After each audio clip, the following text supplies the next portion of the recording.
di acara podcast Yapcast di. Nah, kali ini saya tidak sendiri, saya ditemani oleh rekan saya. Boleh diperkenalkan, Teh?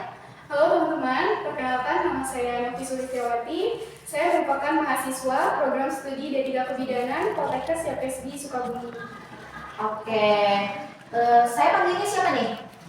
Novi aja ya. Novi semester berapa sekarang? Sekarang sedang menjalani semester 4 kebetulan.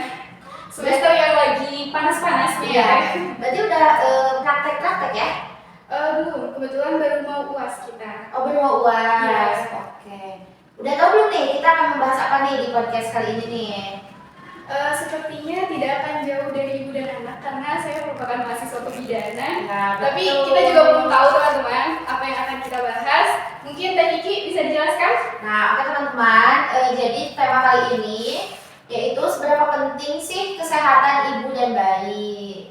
Oke, berarti di sekarang ini, di zaman sekarang ini itu kualitas harusnya lebih meningkat. Iya, betul. Karena zaman sudah modern. Tapi apakah meningkat atau menurun kita tidak tahu. Kita akan masuk ke Pembahasannya ya. Kita berbincang-bincang 5-10 menit ke depan ya. Oke. Nah, kita langsung saja ya. Bagaimana sih memastikan kualitas dan keamanan makanan yang dikonsumsi oleh ibu hamil dan bayinya, Teh? Oke, nah teman-teman dan para moms di rumah, untuk memastikan keamanan dan kualitas yang dikonsumsi ibu selama kehamilan itu bisa dilihat dari asupan yang ibu hamil konsumsi selama kehamilannya. Gitu. Terus apa saja sih pola makan yang harus diikuti oleh ibu hamil untuk menjaga kesehatannya? Nah, untuk pola makan itu sendiri, biasanya kita menganjurkan ibu hamil itu makan sedikit tapi sering. Kenapa sedikit tapi sering? Karena biasanya ibu hamil itu akan mengalami yang namanya morning sickness, Teh. Ya. Tahu nggak nih morning sickness apa? Mual muntah pada pagi hari kan? Oke, benar banget. Wah, ternyata teman kita juga tahu nih apa itu morning sickness. Nah, morning sickness merupakan gangguan mual muntah pada pagi hari yang terjadi pada ibu hamil. Nah, untuk mengatasi itu, kita biasanya menganjurkan ibu hamil dengan pola makan sedikit tapi sering. Gitu, Teh. Ya. Nah, biasanya kita juga menganjurkan sesuai isi piringku. Isi piringku? Apa tuh isi piringku? Boleh dijelaskan? Isi piringku itu di dalamnya terdapat karbohidrat, protein hewani, protein nabati, kemudian ada buah-buahannya, ada sayurannya, dan ada vitamin dan zat besinya gitu. Oke. Jadi teman-teman, ibu hamil di luar sana harus banget memenuhi proteinnya, karbohidratnya, biar kesehatan ibu dan bayinya terjamin ya. Iya, itu teman-teman. Terus kenapa penting sih ibu hamil untuk melakukan pemeriksaan kehamilan, apalagi secara rutin gitu? Kenapa? Nah, kenapa kenapa ibu sangat penting nih untuk memeriksakan kehamilannya? Karena pemeriksaan kehamilan itu dilakukan untuk mengetahui adanya kelainan pada kehamilan atau pada bayinya atau pada ibunya gitu. Mungkin nanti ada tanda-tanda bahaya yang seharusnya memang kita waspadai sejak kehamilan gitu, Teh. Oh, seperti itu.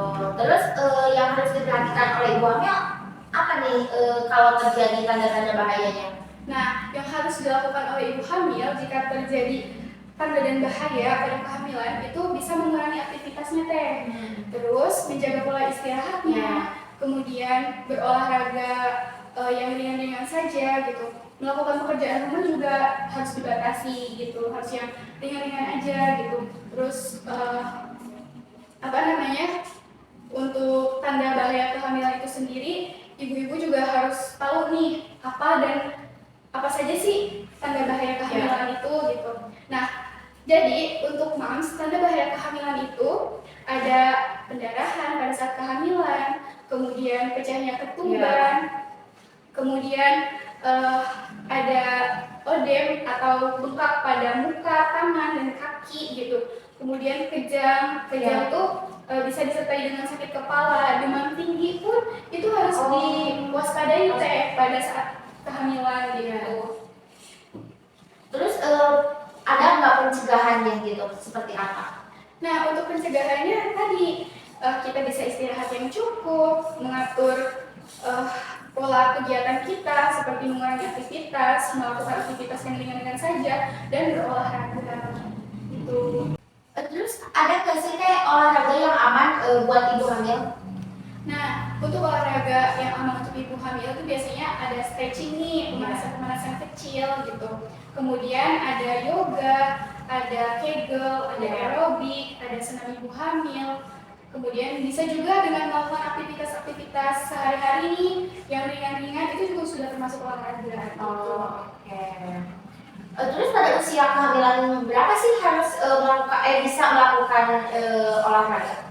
Untuk stretching, yoga, dan aerobik itu dia bisa dilakukan sejak awal kehamilan, tapi tetap ya teman-teman harus dalam pengawasan. Dan untuk senam hamil itu sendiri biasanya di usia kehamilan 12 minggu nih. 12 minggu. Ya, dimana janin sudah mulai terbentuk dan di situ ibu bisa merasakan kayak oh iya, jadi ada bonding antara ibu dan bayi. Usia 3 bulan berarti ya? Iya, 3 bulan. 3 bulan. Nah teman-teman, jadi untuk teman-teman yang sedang hamil atau ibu hamil di luar sana harus banget penting banget gitu ya memperhatikan karbohidratnya, proteinnya untuk kebutuhan asupan ibu dan anaknya. Terus bisa juga melakukan pengecekan kesehatan rutin ya, biar mengetahui ada atau tidaknya kelainan pada bayi. Terus bisa juga melakukan olahraga yang sudah dijelaskan Teh tadi, yaitu ada yoga, terus kegel, terus aerobik, senam ibu hamil, dan pemanasan kecil yang lainnya gitu. Nah Teh, mungkin episode kali ini cukup sampai di sini ya. Padahal masih banyak yang ingin ditanyakan ya. Iya, nanti di next episode mungkin bisa. Oh, bisa boleh. Terima kasih ya Teh untuk Teh Novi sudah berkenan hadir di acara podcast kami. Iya, terima kasih kembali. Ya. Oke teman-teman, mungkin pembahasan di episode kali ini kita cukupkan. Mohon maaf apabila ada kesalahan. Sampai jumpa di episode selanjutnya. Bye.